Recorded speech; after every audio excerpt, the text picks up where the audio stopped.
Do not sit down in a place of honor, lest someone more distinguished than you be invited by him. And he who invited you both will come and say to you, give your place to this person, and then you will begin with shame to take the lowest place.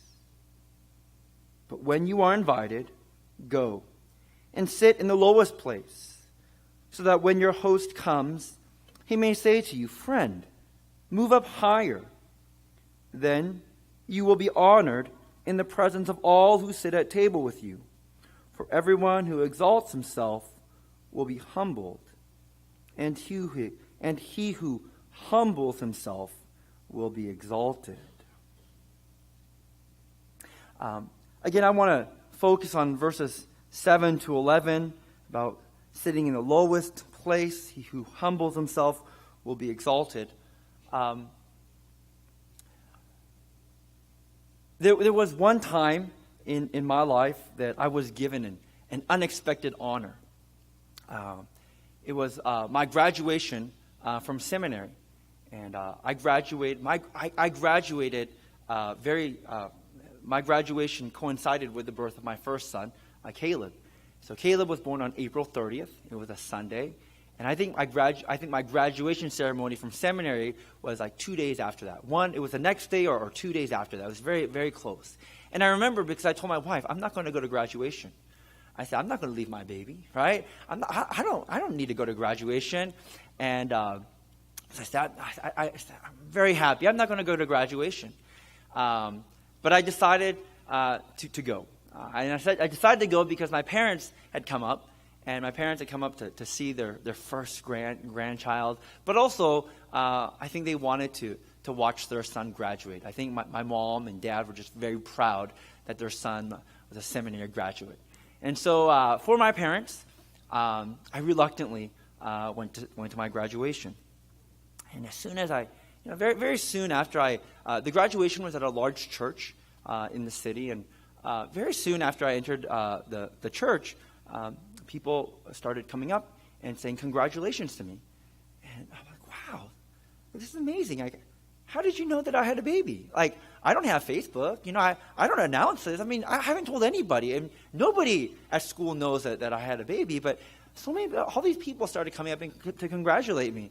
And I felt like, wow, this is great. I go, thank you. And, I was like, thank you. And so during the graduation ceremony, I was sitting there, and the whole time I was probably thinking of Caleb, and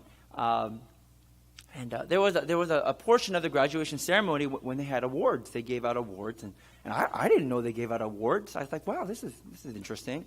And there was one particular award, and to my surprise, that I had received an award. And so I realized people weren't congratulating me because I had a baby. People were congratulating me because I was the recipient of this certain award. And I was so shocked, and I was so caught off guard, very surprised, very humbled at the same time. Very humbled to receive this award. Very thankful. There was a monetary prize that came along with this award, and I was very thankful for that. And it was great. I mean, it was nice to get the award because I could use it for my resume. And when I applied for this church, I don't know if that helped to say I was the recipient of this certain award, but it came very unexpectedly to me. I didn't even know. And felt very undeserving of it. But I thought of there could have been another scenario, and the scenario could have been I could have known that they gave out awards, and I think there are certain people that actually knew that awards were given out at graduation, and they knew even the list of awards that were given out. And the danger is if you know there are awards given out, then you might think to yourself, oh, I think I'm going to get this award. Right? I don't know if you've done this, whether it be in middle school or high school, elementary school. You know they give out awards and you think to yourself, oh, I deserve to get this award. Right? And then the disappointment that comes when you don't get the award. I think there are two people. I think there are two types of Christians. The first type of Christian are those who think they deserve what they're getting. They are people who think they deserve what they're getting. And the second type of Christian are those who don't think they deserve what they're getting. Again, one group are people who think they deserve what they're getting. And that's the Pharisees, right? The Pharisees, they think they deserve everything that they're getting and that they're going to get from God. The second group is people who think that they don't deserve what they're going to get. The parable of the lost son, the parable of the prodigal son, again, Tim Keller calls it, I think, more appropriately, the parable of prodigal God. But there are two sons, both lost. And both try to get what they want differently, but they both want what they want. And so the first son, the oldest son, he seems obedient, but really, all he wants is his father's money, right? If you know this parable, the oldest son, what he really wants is the father's money. But his way of getting the father's money is by keeping all the rules. If he keeps all the rules, that's his way of getting the money. He doesn't love the father any more than his younger brother does. His way of getting his dad's money is just different. It's by keeping all the rules. And if he keeps all the rules, then he thinks that he deserves what he's getting. Right? You owe me. Dad, you owe me. And you owe me because I've kept all the rules. Now, the younger brother, you know him well. He wanted his father's money, but he just went about it differently. Right? He rebelled. Right? He rebelled against his father. And at the end of the story, right, one son thinks that they deserve what they're going to get. And one son thinks that he does not deserve what he's getting. Right? I think there are two types of Christians. There are two types of believers. One, they believe that they deserve what they're getting or going to get. And the second, they don't deserve what they're getting. So, this story today, it takes place on the Sabbath. The Sabbath is a day of rest. Now, it's not a day of doing nothing. If you think of Sabbath as doing nothing, that's a wrong way of understanding Sabbath. Sabbath is a day of rest. It's a day of rejoicing, and it's a day of worship, I think. So you are to rest. You are to rest, and you are to rejoice. You are to rejoice in God, and you are to rejoice in all of the things that God has given to you. And it's a day of worship. You know, it's a day of remembering God. Because honestly, all of us, we forget God all too easily. And we think that functionally we become our own gods. Right? And so that's why Sabbath is so important. Sabbath is so important because it helps us not only to rest, to rejoice, but to remember God. Again, it's not a day of doing nothing. It's not even a day of doing whatever you want to do, right? But during Jesus' day, traditionally on the Sabbath, the command was not to do any work. The command was not to do any work. And when you read the first verse of this story, you kind of know that something bad is about to happen. Because there's this bad combination of the Sabbath day, dining at the house of a ruler of the Pharisees. And that's just not a good combination. Like when you see that combination, and it's happened twice already in the book of Luke, you know that something's going to happen. Now, we're told a few details. The first is, the end of verse 1, they were watching him. Right? And first of all, you want to ask yourself, why are they watching him? But not only were they watching him, but they were watching him carefully. Right? They were watching him carefully. And then verse 2, we're told, and behold. I've told you this before, but whenever the Bible says to behold, it means to behold, to pay attention. So behold, there was a man before Jesus who had dropsy. Now, really quickly, dropsy is an old term that's no longer in use today, but we actually call that term dropsy, we call edema. And edema, the word dropsy, it comes from the Greek word hydrops, which comes from the Greek word hydro, meaning water, right? So if you know anything about edema, edema is the swelling of the skin or some cavity of the body due to the accumulation of large amounts of excess fluid or water, right? So it's a swelling of the skin. It's a swelling of the skin, and edema is most often associated with cardiac failure. And so there was this man with dropsy or edema. And this is not an accident. It's not an accident, I don't think. And the last thing that you have to see is, this is very strange. Verse 3, I'm going to read it for you. Tell me why verse 3 is so strange. And Jesus responded to the lawyers and Pharisees, saying, is it lawful to heal on the Sabbath or not? What's wrong with verse 3? What's wrong with the grammar? What word is just strange in verse 3? And the word that's just out of place is the word responded, right? Because you only respond to something if you're asked a question. But Jesus was not asked a question. Right? There's no question that was asked of Jesus.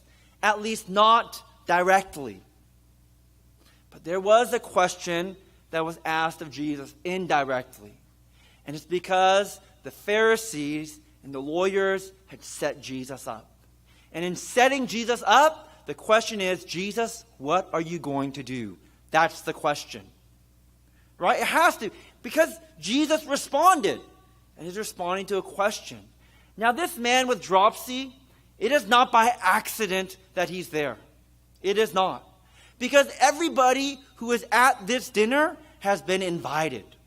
And this is made clear by the next passage that we read. But if you read the following passages, one of the words that's repeated most often is invited. Jesus had been invited. All of the other Pharisees and lawyers had been invited. And even this man with dropsy had been invited. And I'm almost positive of it. Because one, that's why we're told, behold. But second, that's why they were watching him. But not only watching him, but they were watching him carefully. Because they knew that they had set Jesus up. So the question is, Jesus, what are you going to do? So Jesus responds, is it lawful to heal on the Sabbath or not? But they remain silent. We're told then Jesus took him. The better phrasing is took hold of him. This miracle, it happened by touch, not by word. There are times when Jesus speaks the miracle. This miracle happens by the touch. Then Jesus took him and took hold of him and healed him and sent him away.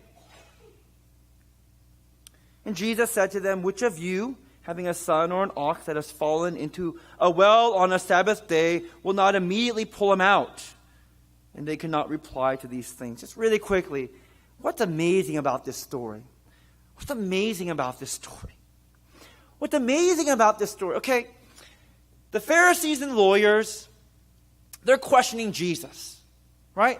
They're questioning Jesus, his authority, his interpretation of God's law. And first of all, listen to the question that Jesus asks them. Which of you, having a son or an ox that has fallen into a well on a Sabbath day, will not immediately pull him out? Again, don't think too deeply about this question. Let's say that you have a child, right, who is unable to swim. And you go to the swimming pool on the Sabbath day. And your son or daughter falls into the pool. Will you not immediately pull your son or daughter out? So this is a scenario. Are you going to sit there thinking to yourself, oh, my son just fell into the pool and can't swim. Oh, but it's the Sabbath. Should I? Would any of you do that? Would any of you sit there to contemplate and ask yourself, oh, should I pull my son or daughter who is drowning out of the pool? None of you would do that.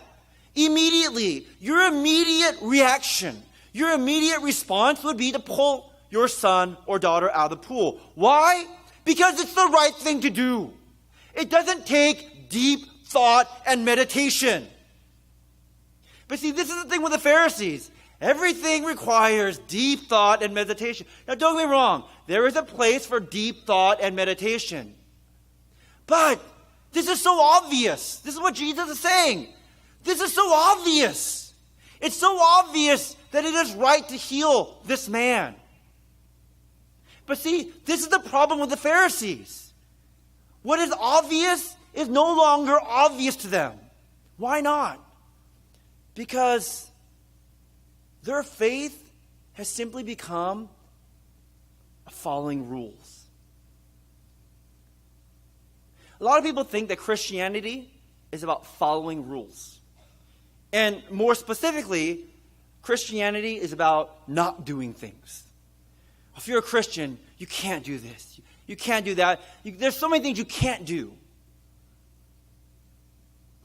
I'll tell you, if you think that Christianity is about following rules, you are in danger of being a Pharisee. You are in danger of becoming self-righteously arrogant. Because the Christian faith, at core, is not about following rules. It is about loving God, and it is about loving neighbor. See, a lot of people think that Christianity is about not doing things, right? A lot of people think this. But actually, do you know that the most important command is doing? The most important command in the Bible is not to not do something. The most important command in the Bible is to do. And it is to love God and to love neighbor. Well, how do you do that? And that's where the rules come into place. That's why God gives us the rules. Because the rules teach us and they show us how to love God and how to love neighbor. The rules are not an end in themselves. The rules are a means to an end. They are to teach us and they are to show us how to love God and how to love neighbor. And what's wrong with the Pharisees? They don't love either. They actually love their own ox more than they love this man. Because if an animal fell into the well on a Sabbath, they would pull the animal out. See, this is how distorted their faith had become. What was so obvious is no longer obvious because their ox is now more important than this person, this man. Christianity, it is not about following rules. So that's amazing. First of all, it's just so amazing that the obvious isn't obvious to them. Second, okay, I understand that the Pharisees might question Jesus. He's new to the scene, doesn't have a seminary education. Who does this guy think he is? Okay, but when you see Jesus heal this man on the spot, you might think that they would be impressed. At least impressed. I think the proper word would be amazed. And maybe when you see Jesus do these miracles, see, this is a problem. When you read this story, were you amazed?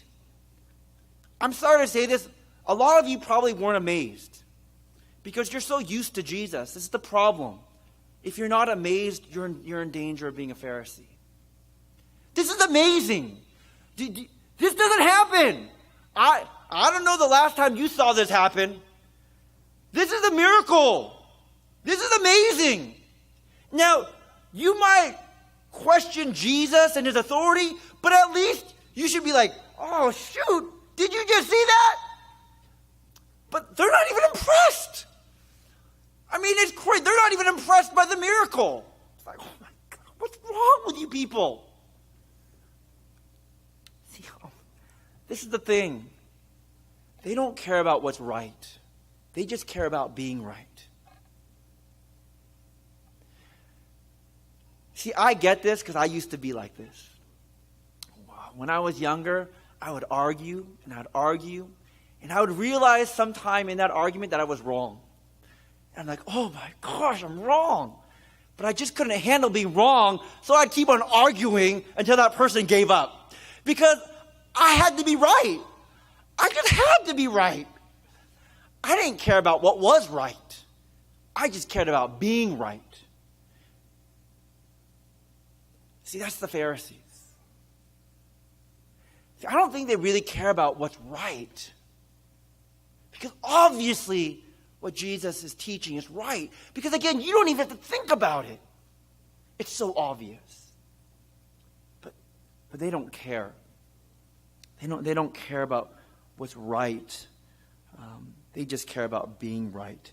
So I was going to try to be like Pastor Joe today and give 3 points with the same letter. He's so good at this. It's a gift. It's a gift from God. I tell him this all the time because I can't do it. I was thinking, I had two words with the same letter. I'm like, I'm on my way, and I couldn't think of a third one. So I'm going to kind of be like Pastor Joe and say there are two signs or there are characteristics of you're in danger of being a Pharisee. One is if you compare yourself with other people. For sure, this man with dropsy, for sure, he was invited by the Pharisees to this dinner. And for sure, they thought that they were better than him. If nothing else, this man with dropsy was unclean. He was sick. He was ill. You know, the Pharisees probably thought that he was cursed by God, that he was a sinner. And therefore, he was getting what he deserved. The Pharisees, I'm almost sure of it, thought that they were better than him. And I know it because I know we're not told where people were seated at this dinner, but I'm sure that this man with dropsy was not seated ahead of the Pharisees and the lawyers. See, when you think that Christianity is about following rules, then you're going to start comparing yourself with other people. And if you keep more of the rules than other people, then you're going to think that you're better than other people. I think it's one characteristic. Second is that you criticize. You don't have the answers, but you're very good at criticizing. If any of you have heard this before, but it's not very difficult to tell somebody what the problem is. It's very easy to see the problem. The hard thing is to know the answer. Right? You'll meet people. They'll think they're geniuses because they can tell you the problem. Let me tell you what the problem is. It's like everyone knows the problem is. What's really hard is finding the solution to the problem. But I think people who are Pharisees, I think people who think of Christianity as check marks, I think they criticize. Look at the Pharisees. They're good at criticizing, but they don't have any answers. They don't have any answers. But let me end with this story at the end. Give me 5 minutes and close. It's a very simple story. The guests who were invited started choosing seats of honor. I didn't know much about this, but I guess even in Korean culture, there are seats of honor. And Pastor Joe was the one that taught me this. Because we were sitting down with some pastors, and Pastor Joe asked me, he goes, where are we supposed to sit? And I'm like, what are you talking about? Just sit anywhere you want. He's like, no. There are places like, this pastor should sit closer to the senior pastor. And, I go, oh man, for the past 9 years, I've just been sitting anywhere I want. I don't know these things. And, people take these seats of honor. And, basically, it's very simple. If you take a seat of honor, you could be moved to a lower place and shamed in front of everyone. And so when you go to a wedding feast, take the lowest place. And so when the host comes, the host goes, friend, get up, move to the higher place, right? And you'll be honored, right?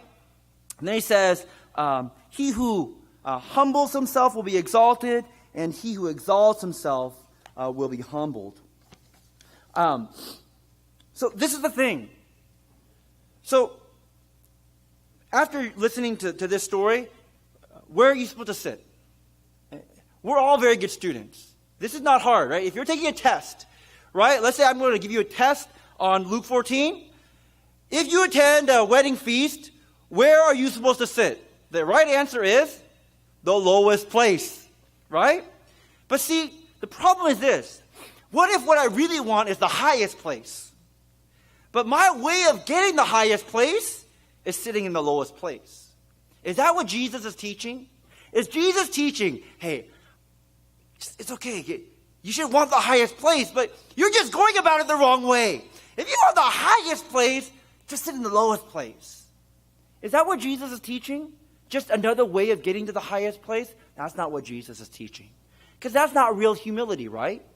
If you sit in the lowest place because you want to be in the highest place, is that real humility? No. That's just acting humble, right? And we all know what it is to act humble. And I think we're all turned off by false humility. I don't think anybody likes false humility. I don't like it, right? It's like when somebody says, oh, Pastor Brendon, that was a great sermon. Oh, no, oh, no, it was not. That was terrible. That was terrible, right? But I've learned real humility is thank you, right? That's real humility. And really, no, that's not. It's like, thank you. Real humility is learning to take a compliment, right? This is not false. Jesus is not teaching false humility. This is real humility. And there's a difference between knowing the right answer and knowing why it's the right answer, right? And college students, you all know this, right? You'll take a test, right? And all you want to know is the right answer. But if somebody tells you, can you explain to me why it's the right answer? You'll be like, oh, man, right? It's like, explain, right? It'll be like, what's the answer? And there's like, explain. It's like, oh. See, there's a difference between knowing the right answer and why it's the right answer. See, you should take the lowest place. But it's not just because Jesus says it. So I'm going to end by saying this, and I'm going to close. So I was reading this passage, and I thought to myself, so Brendon, it's a wedding feast, and Jesus is obviously teaching about heavenly realities, about kingdom of God realities. And so when God invites me to sit at his table, at the wedding feast, when God invites me to his wedding feast, when the church and Jesus are brought together, right? And when he invites me to the wedding feast, where am I going to sit? Where are you going to sit? And I thought to myself, well, I'm a good student. I'm going to sit at the lowest place, right? I thought, what the heck are you talking about? I wouldn't sit in the lowest place. I don't deserve to sit anywhere at the table. That's where I don't even deserve to be at the table. Shoot, sit at the table? The fact that I got an invitation is good enough. See, this is not false humility. I really don't belong at the table. You don't belong at the table. See, if you don't get that, you don't know why it's the right answer. The right answer is, you should sit at the lowest place, but you should sit at the lowest place because you're the lowest. You're nothing. You're nobody. Who are you that God would invite you to his table? It's amazing. To even think that you deserve to sit in the lowest place, I think that's arrogance. That's self-righteous. Something about this man with dropsy. Where was he seated? Honestly, I don't even know if he was seated. I don't know even if he even had a seat. See, that's the difference. There are two types of people. There are two types of Christian. You think you deserve what you're getting. And I'll tell you this, if you think that's you, then you're not a Christian. That's not Christian. Because Christians, they know that they don't deserve what they're getting. They know they don't deserve what they're getting. They don't follow the rules to get something from God. Because that's the Pharisees, right? I deserve what I'm about to get. I deserve this.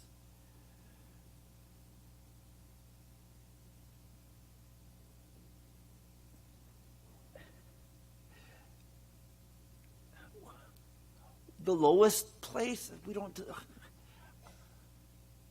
Just being invited to be at the table is good enough for me.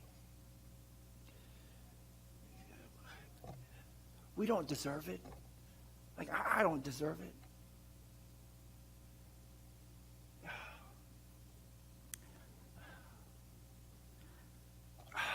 Yeah. That God would help us to realize the great privilege and how unworthy we are of being called to partake at his wedding feast. Would you pray with me? We're going to close here.